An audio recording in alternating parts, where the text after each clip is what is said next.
So the way I view Wolf's neutral is he has a lot of moves that you can honestly compare to other moves that do similar things that have always been good, right? Like Wolf's forward air, it has similar range to like a Lucina forward air or something like that, or like his nair is similar to like a Fox nair. But what I think separates Wolf from other characters is the fact that he has all of these moves at the same time rather than some of them and just like maybe stronger versions of it. Because for example, right, his nair, while comparable to Fox's, isn't particularly as safe or fast. So while the options themselves might not be as strong as their counterparts, because he has so many of them, I think the strength you can really find in the character is layering them in a way where you can really keep people guessing on what you're looking for. And the other really strong part about his moves is that they all as long as you're confirming correctly, he has really strong reward on a lot of his very common moves, like a forward air or a neutral air. And then all of this, I think, just gets sort of brought together by the introduction of laser into your gameplay, because you have so many options that they have to worry about, and you can sort of eliminate options that you have to worry about on their end, because you can see what they're looking for more than other characters would be able to. And like, while other characters have projectiles, a character like Young Link doesn't have the range to really follow up in the same way that Wolf does. A character like Palutena doesn't have as strong as a projectile, even if she would have the hitboxes to do something similar. So I think he's just a character that he's so well-rounded, and his movement is so good that you can make it really hard to hit you, and you can just make it very, very difficult for your opponent to consider everything at once. And then once you can create an opening like that, and maybe they aren't thinking about an option anymore, or you haven't shown something yet, you can really, really exploit people by just making use of everything available to you. In neutral with Wolf, I'm usually looking for landing aerials like Space Fair and Up Close Nair. I use my jumps, mixing up between full hop, short hop, and double jumps in between all of those, along with some empty lands, to try to gauge when the opponent reacts and how they react to my movement on top of my aerials. I mix up the timing of my aerials on top of the timing of my double jumps and my jumps in general. And when I'm on the ground, I like to use dash attack and dash grab along with some space tilts. Now, the distance of the dash attack and dash grab are the most important thing. You don't want to commit to them from too far away, because then the opponent can react way too easily. You want to do them at mid to close range, especially because up close, dash attack crosses up, and 99% of the cast can't punish it at all. So they shield, you cross up and you're fine. And on hit, it combos and gives you some good juggles. On top of all of that in neutral, once I gauge at what timing the opponent likes to act, I like to press buttons to cover multiple options at said timing. For example, I'll use short hop drift forward nair at a timing where I expect them to do something. I don't know what, but something. So I drift all the way forward with nair, and it can hit them out of the startup of jump, the startup of dash, the startup of a button, the startup of roll, and the startup of spot dodge. And if I'm dead wrong and they shield, because I drifted far forward, I cross them up and I'm spaced outside their range for a punish. So I'm fine. When discussing Wolf's neutral tools, one of his most commonly used options in neutral is his forward air, because of its large hitbox and its very strong combo potential on hit. You're generally going to be wanting to use it as a spacing move, and as such, the main ways you're going to be using it are retreating fares, approaching fares, and rising fares. The usage in fair in this spot, right? Try there's a full hop at sort of close to mid range, not entirely mid range, because you're still in range for Sheik's dash attack or something like that. But it's also, you're not close enough that you can consider it like a boxing scenario. The reason why like this fair is good, even though it whiffs, is something similar where it's just any sort of aggressive option that Void could have picked in the scenario most likely would have either traded or straight up lost a fair. So you do it as a way to just control the space in front of you and keep yourself away from danger, while also threatening your opponent with some sort of like active threat. So this is a good example of how you can use it as a form of shield pressure immediately at the start of the game. Most likely because of it's later in the set, Charlie has a sort of read on how Void likes to play the start of matches. So what he does immediately is runs all the way to the other side of the stage and sort of imposes himself.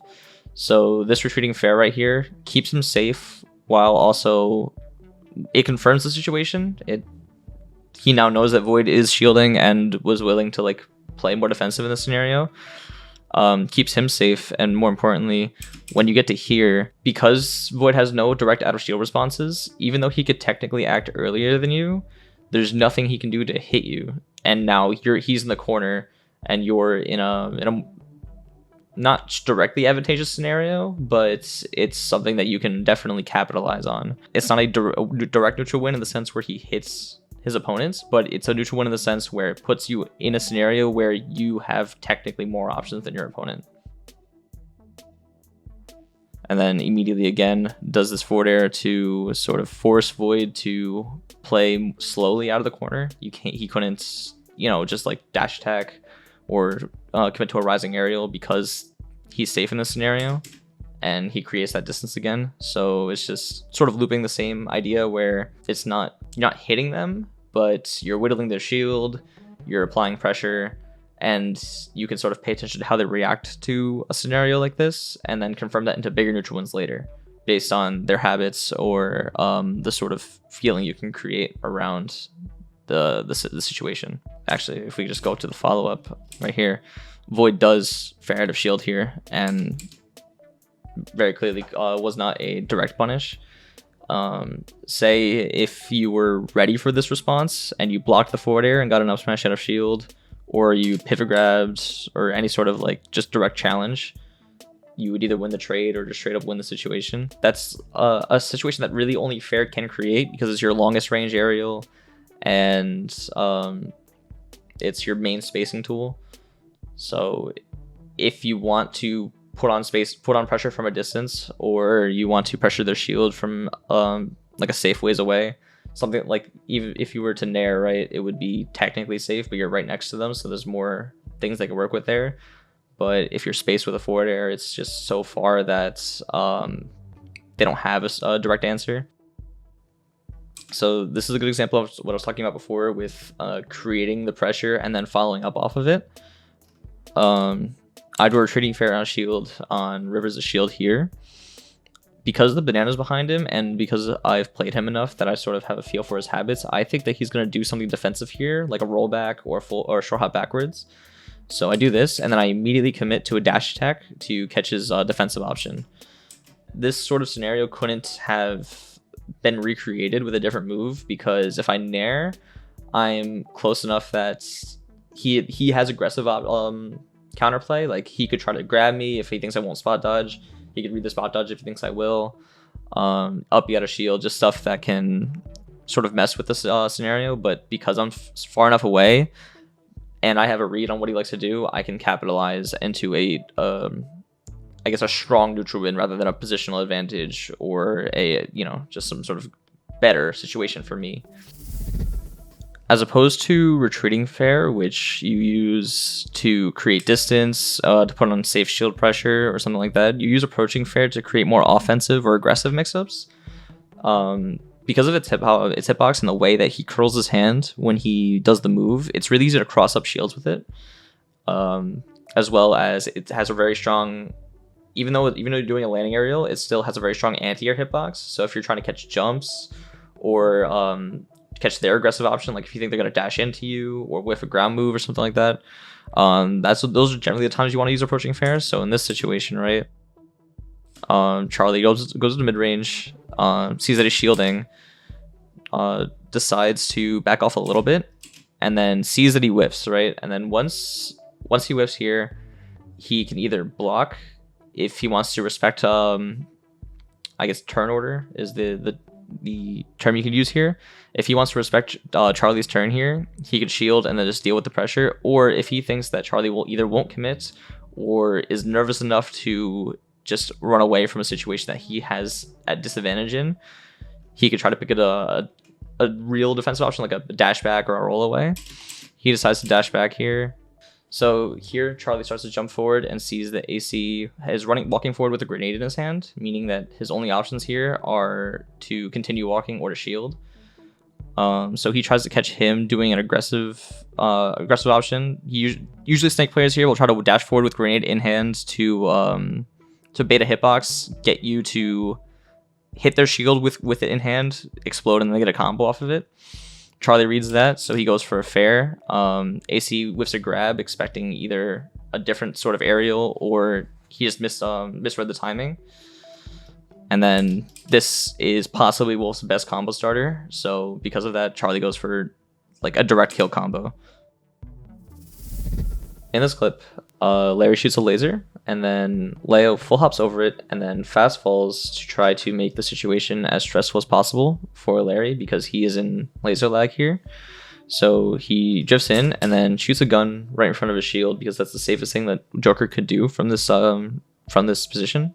Because he knows he's safe here, he dashes back trying to bait a rising aerial out of shield or like a shield grab, something like that. Or he's trying to react to how Larry would react to the situation. Larry reads the dash back with a full drift short hop fastball approaching fair, and what this does is it covers the dash back and catches it. And while something like a dash attack would do something similar, fair is significantly safer than a dash attack, being only -6 as opposed to dash attack being minus around 13.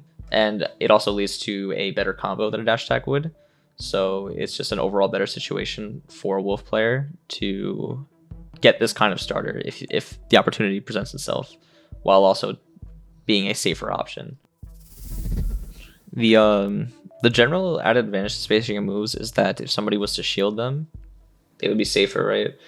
But in this clip, Charlie does a approaching fair to cover the potential space that Void could occupy by running off the platform, right here. The reason why it's good here is because an approaching fair combos into much more than a retreating fair would. So he gets a better situation on hits that he wouldn't have had access. So this regular approaching fair, like if Void was on the ground and was able to shield it, would be significantly worse because it would let you get shield grabbed or like hit by anything out of shield. But because he was covering airspace and didn't have to worry about the potential mix-up of being approached on the ground, he gets to be a little bit more greedy. And then he just gets a very long combo, sets up a ledge trap scenario, and then confirms off of it. So the last really good part about using fair and neutral is the disjointed hitbox that it has, and how that can interact with other really common neutral options like approaching rising aerials. So in this clip, Charlie sees that Void does a approaching chicane, and when this move is very low landing lag, so it's hard to punish on the ground. So what he does instead is he decides to air it with an approaching with a rising wolf forward air, to sort of just beat out his hitbox and then get his own combo starter off of it, rather than trying to either block it and then like play a mix-up game, or trying to use like a forward tilt to punish it on the ground, just because this is it's a much easier situation to pull off. So putting it all together, right? In this clip, Elegant whiffs a Luigi's Air and then sees that Charlie jumps over it. So he tries to commit to an aggressive option to catch his landing and gets baited into a retreating wolf fair. And then here, Charlie jumps in, threatening a approaching wolf fair, which would be like a very strong combo starter at this percent, and then retreats backwards, but like without fast falling, to bait a defensive option from Elegant, because he does this up B thinking that if Charlie did an aerial on a shield, he would get a kill off of it. The way this sort of bait works is because you've shown an option or it's threatened in the opponent's head, they have to consider it. And then if you can trick them into thinking that you're going to do something here, you can get a even bigger opportunity off of them messing up, because he wishes up B and then you get just the best combo starter you could think of in that situation. So the next move I want to talk about when discussing Wolf's neutral tools is his neutral air. It's not as disjointed in front of him as forward air is, so the applications are going to come more down to timing mix-ups and abusing its activity rather than the actual hitbox that it has. So the first usage of Nair I want to talk about is a full hop delayed approaching Nair. The way you do this is like you would full hop, wait till right past the apex of your jump, and then start the Nair. Because if you were to Nair immediately, it wouldn't hold its hitbox all the way down. So instead, you just wait a second, and then you would approach, intending to usually hit the weak hit of it. So in response to the Palutena fire on shield, Charlie does a full hop delayed approaching Nair. What this does is, because of the activity of the hitbox, it will cover Palutena trying to jump to extend her pressure, as well as if she were to whiff any ground options or do any sort of late dashbacks, it would just commit to her. It would punish her committing to anything because the hitbox would just linger long enough to cover all those options.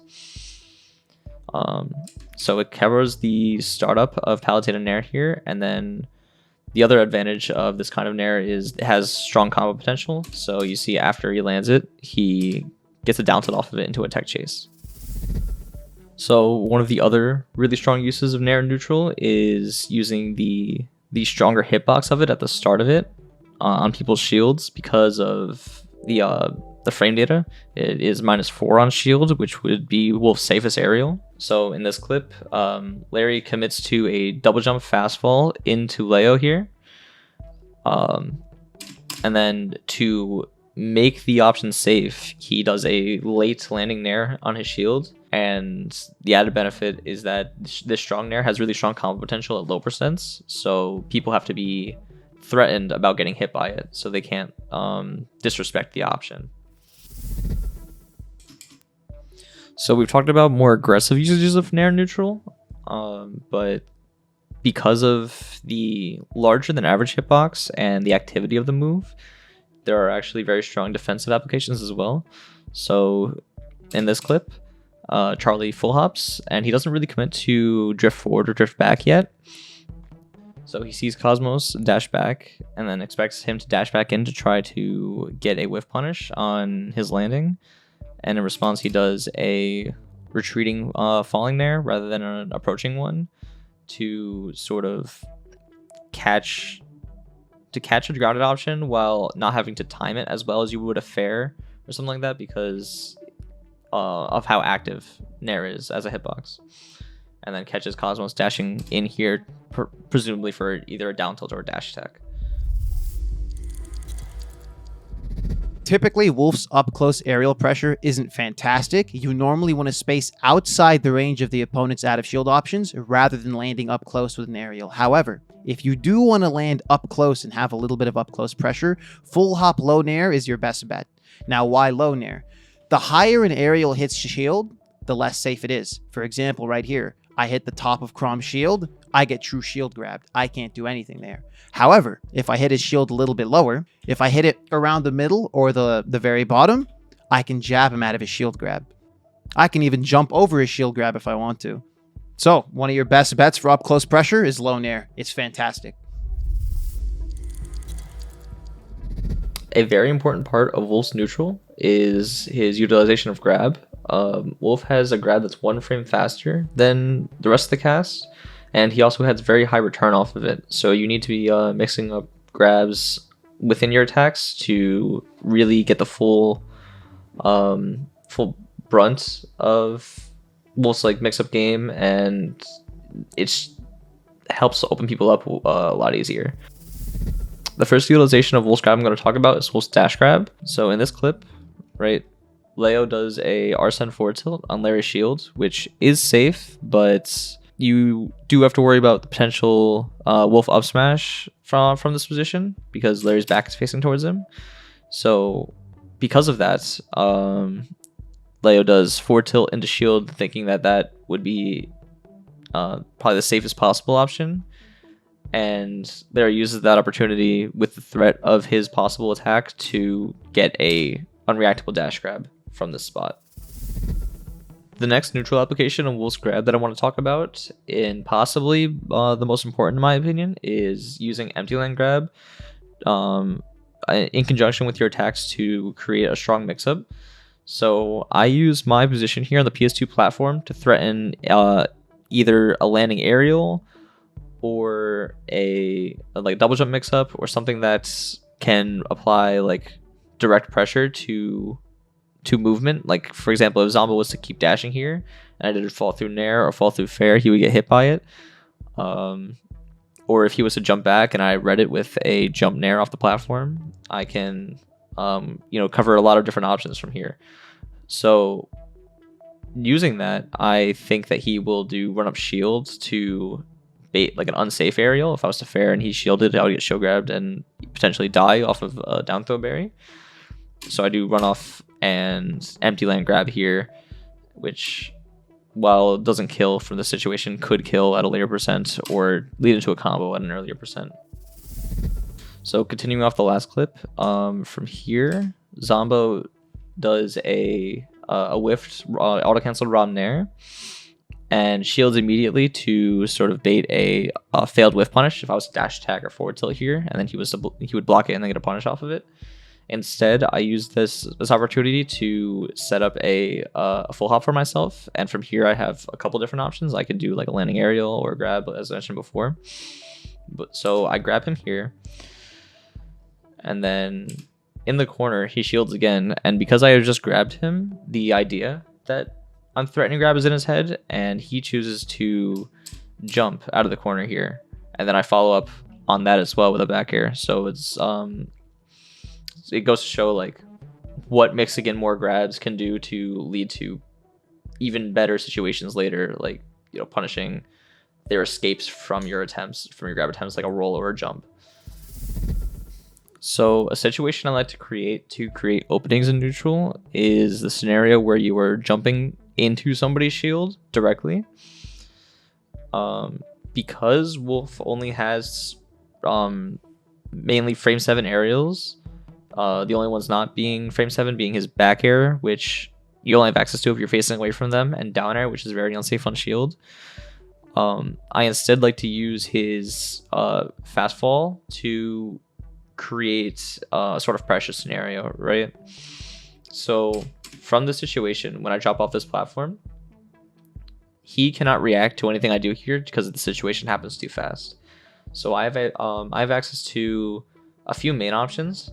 I can either do a landing aerial on shield if I want to stay safe with a Nair or cross up with a Fair. I can do land grab if I want to answer his shield directly, or if I think he's trying to bait my aerials and parry, I can do a land into down tilt, forward tilt, or up tilt to hit him as he drops his shield, and then either get a down tilt trip into a combo, an up tilt to kill, something like that. And then finally, if I think he's going to try to answer me directly with like a forward air out of shield here, or some sort of aggressive attack, I could do land into shield and punish whatever aggressive option he chooses out of shield directly. So with all those options laid out in this instance, because he has gyro and shield, which usually if somebody has a held item, they like to shield more because that gives them access to a really strong out of shield option. And because he's at low percent, which is the best time to combo off of grab, I decided to grab him here into a combo and then try to follow up from there.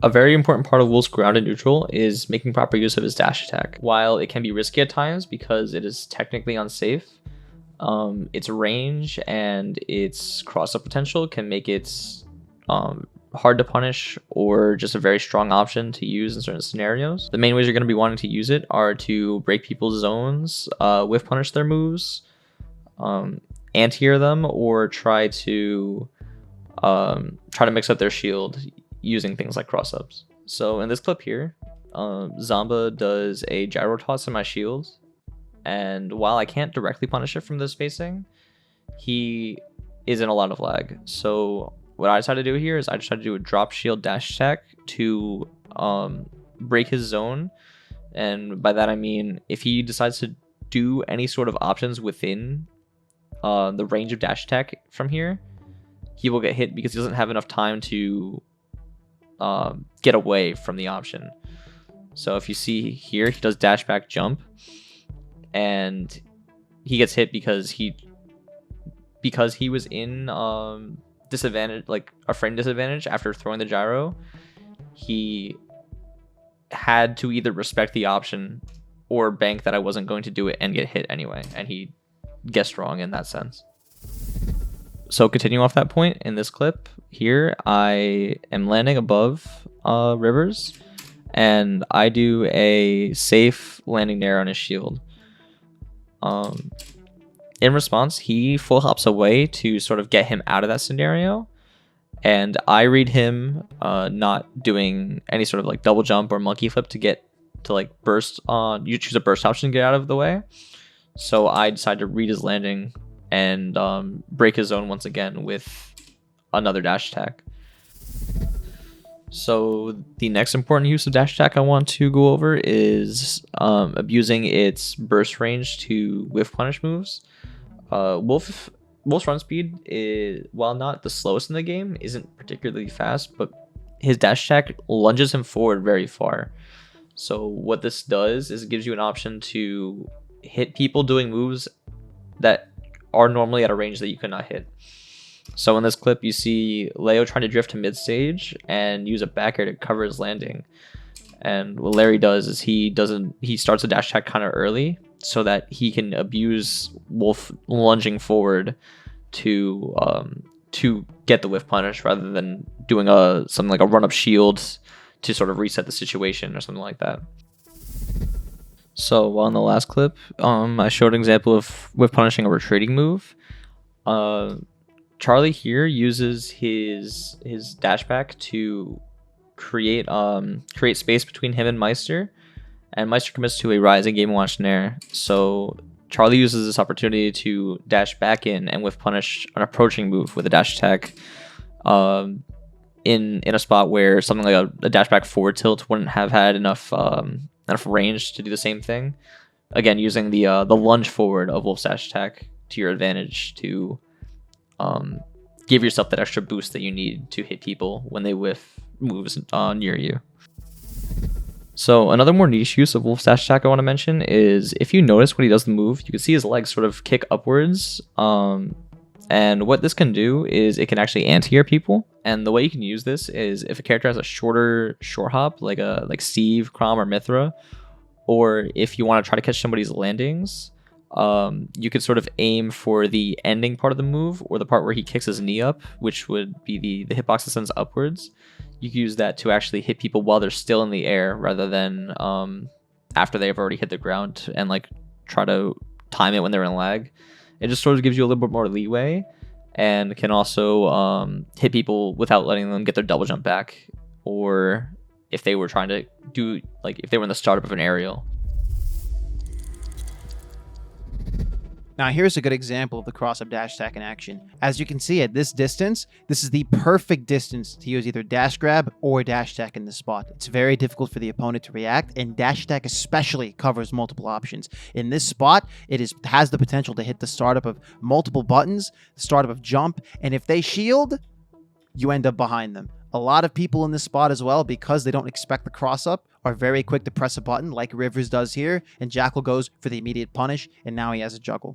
And even if Rivers hadn't pressed a button here, it is very difficult, if not impossible, for most characters to punish it. Diddy might be able to back air in this spot, but even then, it is a very tough ask, especially since the cross-up is so unexpected for most players. Again, at this distance, two of your best options, dash attack or dash grab. Dash attack right here, excellent choice. So a big part of Wolf's neutral that separates him from other characters is his neutral B, his laser. It's a transcendent projectile that goes almost the entire screen and has a anti-air bayonet hitbox attached to it. What this does for Wolf's neutral is it gives him a way to feel scenarios out without actually having to commit to anything. To just give an example, if you're neutral and somebody is around the edge of your dash attack range at a point where you could potentially hit them, but it would be a bit of a commitment, and you're not entirely sure what they like to do yet, you can shoot lasers in those sort of scenarios and get information without having to actually do anything. So you shoot that laser and you see them jump over it, or you see them jump and get hit by it, you see them dash into it, you see them shield it. All of those different outcomes are all things that you can use for later. Because say you get back into that same spacing and they dashed into a laser. And the next time you read them dashing in, you dash attack into a combo or a tech chase or something like that. You're using a low risk, low reward option like laser, which while you don't get a combo off of it, 10% is still definitely not something to discount. But you're using that to figure out a way to give yourself better openings in the future. The other really important parts of laser is you can use it as a whiff punish at both close and long range because of the bayonet. If somebody wants to jump into you with an aerial and you read that, you can use the bayonet like on purpose to anti-air them, as well as if somebody like say Snake is landing away from you with a grenade in hand and you can't dash attack him because your dash attack will blow up the grenade, you can shoot a laser at him to just apply the damage. And while it's not a big win, at the same time it's still 10% that will get you 10% closer to a forward tilt kill at ledge, a back air, put you 10% closer to a forward air back air combo, something like that. So it's just something that you can't really ignore, even if it feels like you're chipping away at them while they can get better openings than you. If you're using it properly, it should be accentuating your game plan and helping you get better and better reward as the games go on, rather than direct reward right away. Laser is a little bit more complicated than you'd imagine. It's not a projectile you want to just press because you feel like it. It's actually really easy for the opponent to jump over and punish, especially at close range. So a lot of the time you want to use laser at long to maybe not like at far ranges where even if they react, they're not going to be able to get a punish. And ideally, you want to press the laser while they're already pressing a button. If you overlap the laser for when the opponent is pressing something or in the middle of their dash, it is very easy for them to run into it and get hit. And it also almost guarantees that you don't get punished because they're already doing something. They're in the lag of a move, so they can't just cancel their move and jump over the laser. Here's a prime example of when laser is most effective. Right here, I'm lasering in spots where he's pressing buttons. So I'm trying to overlap my laser with his buttons or dashes to keep myself from getting punished. The best way to avoid getting punished for your lasers is to avoid lasering too preemptively or from too close. Also, pay close attention to how the opponent is reacting when they expect laser. If they're constantly jumping and you happen to laser when they've been jumping the whole time, they might land a punish on you. So watch their habits, watch the distance, and don't be too preemptive. Try to be a little bit more reactive for when they press a button. Now in this clip, you'll see an example of a really, really bad preemptive laser. I'm not paying attention to his positioning at all. I shoot a really early laser when he's nowhere near me, and I get hard punished for it. So as an example of what I was saying before, here you see Charlie go to center stage and shoot a laser. And this is a very, very low commitment option. He's not really giving anything up here. He's still holding center stage, and he's still applying pressure, even if it's not a move. The laser still is an active hitbox, right? So Chase here jumps over it, and then he shoots another laser, and then one more right here at this sort of mid-range. He sees that Chase runs forward and jumps into the laser. He uses that to tell him that Chase wants, probably, because it's Palutena, he probably wants a rising nair at this percent. So knowing that, he dash backs, and then once he's back into this sort of range, he then goes for an anti-air to follow up off of the information that he had just gained from the laser. And while it whiffs here, the idea was still correct because Chase did jump. It was just the timing was a little off. Another one of Wolf's important areas of neutral is his back air, because it is his aerial that kills the earliest and his move that kills the earliest besides the smash attack. And it also has a very fast auto cancel window. So basically, as soon as the bear is done being active, it'll auto cancel immediately, meaning that you won't have any hard landing lag. But because of this, it's really strong for pressure, and the size of the hitbox makes it really good for anti-airs as well. So it's just a very threatening move that you can throw out pretty often, and it can land you kills when you don't entirely expect it, honestly. As well as it can be a way to make people move in certain ways because they don't want to jump into a back air, so they'll stay on the ground more, something like that. So in this situation, Bear is really strong because it will not only cover, Short Hop Bear will not only cover Zomba's short hop here, but it's full hop as well. And because of the auto cancel window being very short, it's very safe to throw out.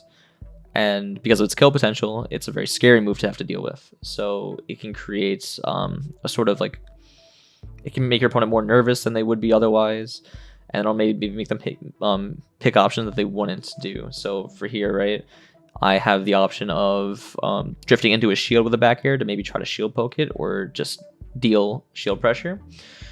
So the Zomba decides to full hop here and gets caught by my short hop back air rising to anti-air him. And that sort of guessing game is just really hard to deal with in general. And it also kills him relatively early here. And then as you can see, I'm already dashing as soon as the bear's over, just because it's a very low commitment option. So back air's hitbox also grants another strength, because especially towards the foot, it's very large. So you can use it as a spacing tool, like a sort of like using retreating bears or just spacing your bear on people's shields to deal a lot of shield damage while being very, very safe. It can be as low as -2 on shields. Doing that can create very stressful situations for them because of how strong the move is, and its shield poke potential is very strong. But as well, another strength of the move that isn't talked about very often is the fact that it's slower than Wolf's other aerials. And while that might sound weird to say that the move being slow is a strength, Wolf's Nair, up air, and forward air are all frame 7 exactly. What this means is that you would parry them at the same timing, all 3 of them. What back air does is it creates a mix-up. It creates mix-up potential in the sense that if you would try to parry a Nair, you would drop shield too early to parry the back air. So in this clip here, I space the bear to create space and sort of deal shield damage, but I also delay it enough that if he was to try to parry a Nair from that position, he would drop his shield too early and get back aired. And as you can see here, the shield is already gone, so he just gets hit. Shine is a little bit harder to use than Wolf's standard aerials in neutral, but it's still one of his best neutral tools. That move comes out frame 6. It has invincibility on frame 5, 6, 7, and 8, so the hitbox is sandwiched in between the invincibility, and it combos at both low percents and high percents. Thanks to the invincibility and where the hitbox lies, if you time it correctly, you can beat literally any move in the game up close. The only difficulty is that the range is kind of small, so you have to get really close to your opponent before using it. Up close, it's the best air-to-air you have. It comes out faster than all your aerials and will invincibility through any moves the opponent presses with good timing. And you get a combo off of it, like I do it here. It sets up for juggles, and it can lead to 0 to deaths or Shine Bear at high percent. If you want to get even more niche with an already niche option, you can use Short Hop Shine. It combos in the grab, and it combos in the Rising Fair, and some other aerials as well, depending on DI. It can also phase through their moves with the invincibility, so it's worth trying. So in this clip, Charlie uses a full hop Rising Shine to catch Kamami coming off the platform. And while a Nair or Fair could have covered the same space and done something similar as far as space control, what they don't offer that Shine does here is both the iframes if Kamami tried to do a runoff aerial to challenge it, as well as Shine allows you to combo off of it in this situation, because when you Shine, if you full hop Shine, you can do an aerial before landing as well as a double jump or any sort of air action that you want that normally a full hop Nair or full hop Fair would put you in too much lag to be able to do. So from here he gets Shine, Fair, upper, up tilt. So this combo here does 42%, while a Fair or a Nair would have done 15 or 10 respectively. And that's just so much more reward just by using a different move for the same sort of application. So here Charlie uses a short hop Shine to whiff punish Void's whiff dash grab here. And what that does is it lets him combo into a standing grab. And while a move like Fair or Nair could have also comboed in that same spot, what Shine provides you is, as previously mentioned, the invincibility frames in the first couple frames. If Void wanted to do a rising aerial or a dash attack or something like that, it could just straight up win versus those moves while with you using your aerials or just your moves that are attached to your body, it can instead cause a trade or maybe an unfavorable position for you. The last neutral tool we'll go over today is Wolf's F-tilt. While the move is very unsafe on shield, it does have a very, very large hitbox, which can make it very strong for whiff punishing, different types of moves, stuffing out certain things by angling it either up or down. And while it can cause people to fall out, there are certain countermeasures you could take to sort of prevent that from happening. And it does reliably kill people at later percents, making it very, very strong to use in certain scenarios. Now, F-tilt, it's an interesting move. Minus 19, sometimes minus 20 with staling. It's not very safe. If you space it really well, though, it can be, especially if you only get the second hit. Both on hit and on shield, spaced F-tilt, it's pretty good. F-tilt is basically a quick poke with a slight disjoint, allowing you to beat out hitboxes pretty cleanly while keeping your hurtbox at bay away from the opponent.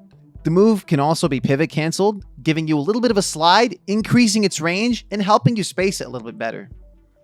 For example, in this clip, the space F-tilt that I use covers a lot of options here. It catches him out of his dash, and it's far enough away where my hurtbox is pretty far away from Game & Watch. So right here, you see how far away I am from him? Although F-tilt can be pretty unsafe on shield, there's still situations where you'd want to use it over dash attack and dash grab, mainly as a longer range whiff punish or poke. Now F-tilt turns into a busted move when you start up-angling it. Up-angle F-tilt is amazing for stuffing out short hop aerials and short hop empty land approaches. Just look at this, one of the most disjointed nairs in the entire game, getting clean beat out by F-tilt consistently. The move also still hits standing opponents on the ground, so don't be afraid to up-angle in case they jump, and if they don't, it'll probably still hit them out of their dash, although it has slightly less horizontal range if you up-angle it. Here's an example of me using up-angle F-tilt in tournament in a matchup where it is absolutely crucial. Everything else Wolf can do, short hop fair, dashing under nair, all of it is very risky and very easy for Game & Watch to stuff out with the nair. However, with up-angle F-tilt, a move that was formerly very difficult to deal with is now very easy to beat. If you're ever having trouble air-to-airing an opponent, you're constantly getting stuffed out of your jumps, you're constantly getting stuffed out of your dashes, up-angled F-tilt is the play for you. It's very disjointed, it's the only one that keeps your hurtbox far away from the opponent, and it's really good against things like Palutena Nair, Joker's jump-ins, and a bunch of other characters with short hop aerial approaches. F-tilt is also a very good option out of parry, but you have to be careful. The move is frame 8, meaning if you do it out of parry against a move that has very little lag and the move happens to hit the bottom of your shield as you parry it, F-tilt won't be a true punish. So you can F-tilt out of parry, but pay very close attention to how high or low the opponent hits your shield as you do it. It's also worth mentioning down tilt, which is much faster than F-tilt, but with a little bit less range and can't be used as an anti-air as well. So if they're up close and you want a tech chase and a fast move, down tilt is your go-to. So when considering with punishing moves with either F-tilt or dash attack, the main thing you want to be thinking about is the space between you and your opponent, right? So from this spacing, Chase is already, as you can see, he's in the startup of Palutena back air here. So he is going to whiff the move no matter what. The question is, what move do you use to punish? If you were to try to back air here, there's a good chance that you wouldn't have, because of its startup, you wouldn't have enough time to hit the move, and because he pushes himself forward, you could actually even potentially get hit by the move because you moved yourself into it. So the advantage F-tilt gives you here is that it has a large hitbox while keeping you stationary and having a faster startup than your dash attack. So it lets you see the move whiff in front of you, and then just you flick the stick and it'll, like, the punish will happen rather than having to mess with the spacing or the timing more than you would need to, you know. This is another example of using F-tilt's hitbox to your advantage, and specifically its disjoint here. Wolf's dash attack, while having very long range, is still it's still basically just his foot, which is connected to his body, meaning that if you were to try to challenge a sword or anything like that, you would always lose. And Rob's Nair is a very strong disjoint in front of him, so what I do is I put myself right outside of the range that Rob's Nair will connect on me, and I instead use forward tilt to whiff punish him because of the large hitbox and the fact that it keeps me stationary, so I don't have to worry about accidentally pushing myself back into the hitbox when I'm trying to punish him for it. Another really strong use of Wolf's forward tilt neutral is using it as a poking tool. And what I mean by that specifically is using it to control the space in front of you while not necessarily being a whiff punish. Using it to catch dash-ins or somebody maybe jumping into you. And the main advantage to doing this is because the hitbox is so large, people have to respect it they have to respect you from a longer distance than most other characters. So they have to be really careful about dashing around you right in front of your face without risking possibly getting forward tilted, right? So you can maybe open them up with more grabs if they decide to start shielding more, or if they try to start jumping over it, you can anti-air them more. The big risk to it is that the move is very, very unsafe. So you want to make sure that your spacing is very on point when you want to use this move. But the reward generally is worth it as long as you're not getting shield grabbed very often and you're adapting to their counterplay if you start hitting them with the move and they start shielding it or jumping over it, something like that. A common misconception and mistake I see players make when it comes to beating out aerials is they expect X aerial to beat out Y aerial. They think just because their Nair lost to another character's Nair that, oh, that other character's Nair will always beat out their Nair, when that isn't the case at all. It's all up to the timing and the spacing of your attack. For example, in this clip, I want to challenge Link's Nair. If I do it from this distance, I will either trade or lose. What I normally want to do, or what I really want to do, is because Link is sticking out his foot for his Nair, I don't want to aim for the base of his character. I don't want to aim for his torso. Instead, I need to aim for his toes. That entire foot has a hurtbox on it. So if I aim for that and keep my hurtbox far away from him, I can consistently beat him out with forward air, bair, and anything really.